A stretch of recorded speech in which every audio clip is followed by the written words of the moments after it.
Despite having easy access to chauffeurs, the Queen has been often seen behind the wheel of her trusted Land Rover over the past decades. Her Majesty doesn't drive herself around to official engagements but has been spotted driving to beloved horse shows or around her estates in Windsor, Balmoral and Norfolk without the help of staff. While she is a keen and experienced driver, the Queen does not have the driving license held by every single Briton in the country who wants to get behind the wheel. This is because, in accordance with British laws, licenses are issued in her name as the UK monarch. Similarly, the Queen's car does not need a number plate. The freedom from these two common regulations governing the road are enjoyed only by the Queen and can't be extended to her closest relatives who do need a license if they want to drive themselves around.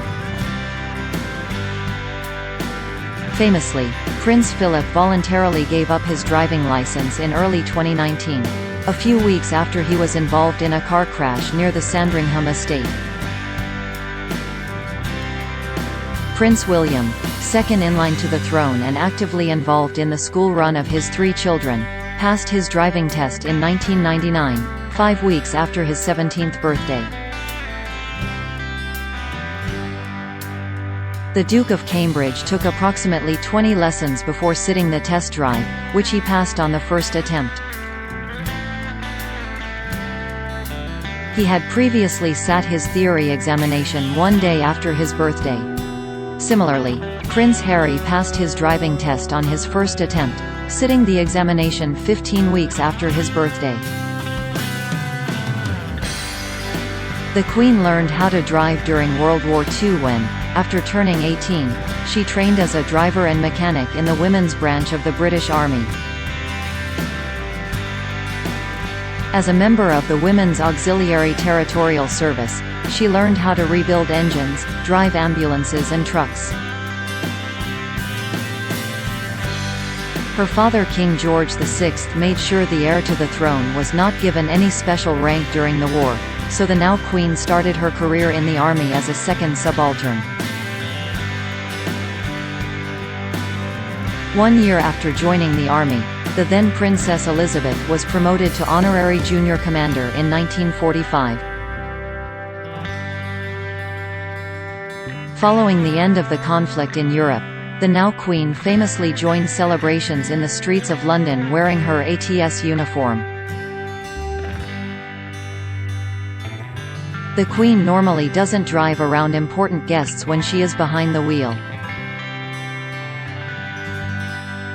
However, in 1998 she stunned late King Abdullah of Saudi Arabia by driving him and his interpreter during a visit to the UK. At the time, women in Saudi Arabia were not allowed the right to drive.